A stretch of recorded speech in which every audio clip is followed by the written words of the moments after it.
আসসালামু আলাইকুম। আশা করি সবাই ভালো আছেন। আলহামদুলিল্লাহ আমরাও ভালো আছি। যে যেখান থেকে আমার ভিডিওটা দেখছেন সবাইকে অসংখ্য ধন্যবাদ।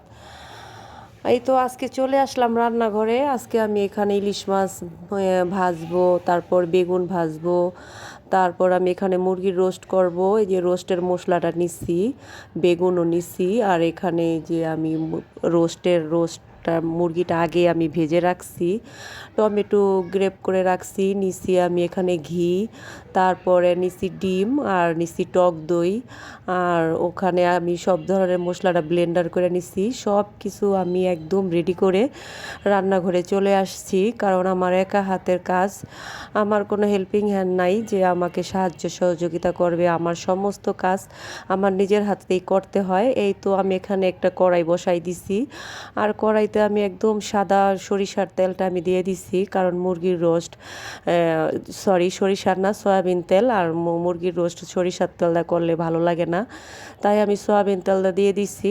দিয়ে আমি এই যে এখানে আমি এই পেঁয়াজটাও দিয়ে দিছি, আর সব তো রেডি করে নিছি। আজকে রান্না করতে অবশ্যই ঝামেলা হইব না। এখানে আমি বাদাম, কাঁচামরিচ, পেঁয়াজ একসাথে নিয়ে আমি ব্লেন্ড করে নিছি, দিয়ে দিলাম। এই মশলাটা আমি একটু সুন্দর করে আমি একটু কষিয়ে নিব। না কষালে হয়তো একটু কাঁচা কাঁচা গন্ধ কইব, এই কারণে আমি একটু কষিয়ে নিব। এই তো কষানো হইতাছে, আর ওই সাইডে চুলায় আমি আরও অন্য অন্য জিনিসগুলা করে নিব। ইলিশ মাছটা ভাজবো, বেগুনটা ভাজবো। আর এখনকার সময়টা তো খুবই ছোট, তাড়াতাড়ি সময় চলে যায়, রান্না করতে করতে প্রায় 1টা বেজে যায়। এই তো এখানে আমি এই যে একটু আদা রসুন বাটা দিয়ে আমি একটু তেলের মধ্যে ভেজে নিব, আর একে একে সব ধরনের মশলাগুলো দিয়ে দিব। মুরগির রোস্ট তো আমারও ভালো লাগে। আর এখানে এই যে টমেটো সস ছিল না, তাই ফ্রিজে টমেটো ছিল, এটা আমি ব্লেন্ডার করে নিছি। একদম মানে অরিজিনাল টমেটো সস যাকে বলে। যাই হোক, এই যে আমি একটু নেড়ে চেড়ে দিব, নেড়ে চেড়ে তারপর আমি কাঁচা ভাবটা যাওয়ার পরে আমি মশলাটা দিয়ে দিব। আর আমার ছেলে মেয়ে তো মুরগির রোস্ট মাশাল্লাহ ওদের খুবই পছন্দ। আর এখানে আমি যে রোস্টের মশলা নিছি, এটা আমাদের দোকানের মশলা, যখন মন চায় তখনই আমি নিয়ে আসতে পারি, রান্না করতে পারি। আর আমাদের সমস্ত বাজার সদাই এগুলো নিজের দোকান থেকে আনা। এই তো মশলাটা আমি এখন সুন্দর করে আস্তে আস্তে কষিয়ে নিব, কষিয়ে তারপর আমি এই যে মুরগিটা আগে ভেজে রাখছিলাম মুরগিটা দিয়ে দিব। এই তো এখন আমি এই যে টক দইটা দিয়ে দিব, টক দইটা দিয়ে তারপরে টক দইটা আমি আগেই ফেটাই নিছি সুন্দর করে, দিয়ে দিব, দিয়ে আমি একটু নেড়ে চেড়ে নিব। আর সাদা পোলাও দিয়ে মুরগির রোস্ট দিয়ে খেতে অবশ্য ভালোই লাগে, এটা সবারই ভালো লাগে। এই তো মশলাটা কষানো শেষ, আমি একে একে এখন মুরগির রোস্টগুলা দিয়ে দিব। দিয়ে আমি এখানে একদম টাটকা গরুর দুধ আমি গরম করে রাখছি, এই দুধটাও আমি দিয়ে দিব। এই দুধটা অবশ্য আমার বাবার বাড়ির থেকে নিয়ে আসছিলাম। আমরা কিছুদিন পর পর গেলে আমরা মানে বেশি করে আমাদের পার্শ্ববর্তী বাড়ির থেকে দুধ নিয়ে আসি, বা আমার মা আসলে বা কেউ আসলে নিয়ে আসে।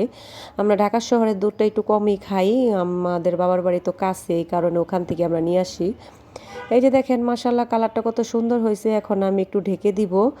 আর এইসব কড়াইগুলায় রোস্ট রান্না করতে, মাংস রান্না করতে খুবই ভালো লাগে। এই যে আমি একটু নেড়ে চেড়ে দিব, নেড়ে চেড়ে তারপর আমি এই একটু গরম দুধ দিয়ে দিব। এই তো গরম দুধটা আমি দিয়ে দিলাম। সম্পূর্ণ দুধটাই আমি এখানে দিলাম না, একটু দুধ রেখে দিলাম, ডিমের মধ্যে দিব। আমি ডিমের কুরমাটাও করব। এই যে দুধটা দেওয়ার পরে দেখেন কত সুন্দর একটা কালার এসেছে মাশাল্লাহ। এখন আমি এই যে ইলিশ মাছটা ভেজে নিব, আর আমার মুরগির রোস্টটা প্রায় রান্না করা শেষ। আমি এখন ইলিশ মাছটা সুন্দর করে ভেজে নিব, কারণ ইলিশ মাছ ভাজা ইলিশই আমার পছন্দ।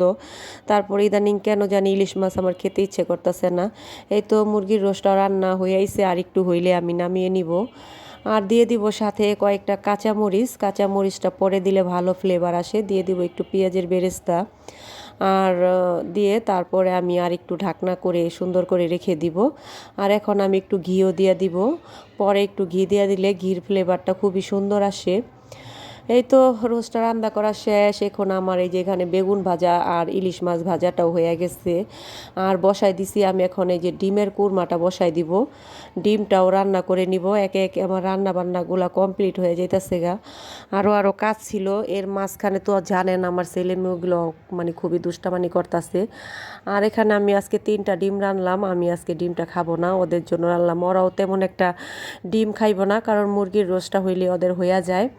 এই তো এই যে বাদ বাকি দুধটা আমি এখানে দিয়ে দিলাম, দিয়ে তারপরে আমি এই যে ডিমের কুরমাটাও করে নিব। আর দুধের সাথে আমি একটু আগেই চিনি মিশিয়ে দিয়েছিলাম, এই কারণে আর চিনি দিতে হয় নাই।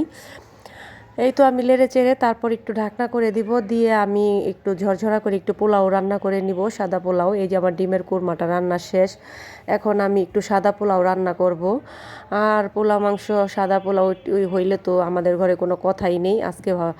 আর পড়ায় সময় আবার রান্না করতে হয়। আমি চাইলটা ধুইয়া চাকরির মধ্যে ঝরা দিয়ে রাখছিলাম। আর চাইল ধুইয়া যদি এভাবে চাকরির মধ্যে ঝরা দিয়ে রাখা হয়, তাহলে মানে পানিটা ঝরা গেলে পোলাওটা মানে রান্না করতেও সুবিধা হয়, আর পোলাওটা অনেক সুন্দর ঝরঝরা হয়। এখন কয়টা কাঁচামরিচ দিয়ে আমি লেড়ে চেড়ে দিব। লেড়ে চেড়ে তারপরে যে অপর সাইডে আমার পানিটা গরম হয়ে গেছে, আমি পরিমাণ মতো পানি দিয়ে দিব। আমার অবশ্য মেপে দিতে হয় না। যারা এই নতুন রান্না করবেন তারা এক পট চালের সাথে 2 পট পানি, আমি কোনো মেপে দেই না। যে দেখেন একদম ফুটন্ত গরম পানিটা আমি আমার পরিমাণ মতো দিয়া দিতেছি। আপনাদের পরিমাণ মতো আপনারা দিয়ে দিবেন। আর এই তো পোলার মধ্যে পানিটা দিয়ে এখন আমি সুন্দর করে ঢাকনা দিয়ে দিব। ঢাকনা দিয়ে আমি এই দুধও দিয়ে দিব। এই যে ফিরে আবার আরেক গ্লাস দুধ আমি এটা এটা গরুর দুধ ছিল না, এটা ছিল গুঁড়া দুধ। এই গুঁড়া দুধটা দিয়ে আমি এই যে দেখেন পোলাওটা আবার হয়ে গেছে। এখন আমি দিয়ে দিব ঘি। ঘি দিয়ে তারপর আমি এই যে ঢাকনা দিয়ে দিব, আর একটু পেঁয়াজের বেরেস্তা দিয়ে দিব। জানি না রান্নাটা কেমন হয়েছে, আশা করি তো ভালোই হয়েছে। আমি তো মনোযোগ দিয়ে রান্না করার চেষ্টা করছি। আর আপনারা সবাই দেখবেন, অনেক দেখে কমেন্ট করবেন যে আমার রান্না বান্না এবং আমার ভিডিও কেমন লাগে, ভালো লাগে কি না। আমি জানি আপনাদের ভালো লাগে, কারণ আপনারা আমাদের অনেক সুন্দর সুন্দর কমেন্ট করেন, ভালো ভালো কমেন্ট করেন আর ভিডিওগুলো দেখেন।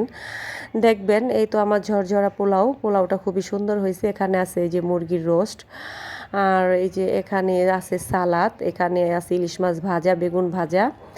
আজকের রান্নাটা এই পর্যন্ত কমপ্লিট। আল্লাহ হাফেজ, দেখা হবে অন্য কোনো ভিডিওতে। ভালো থাকবেন।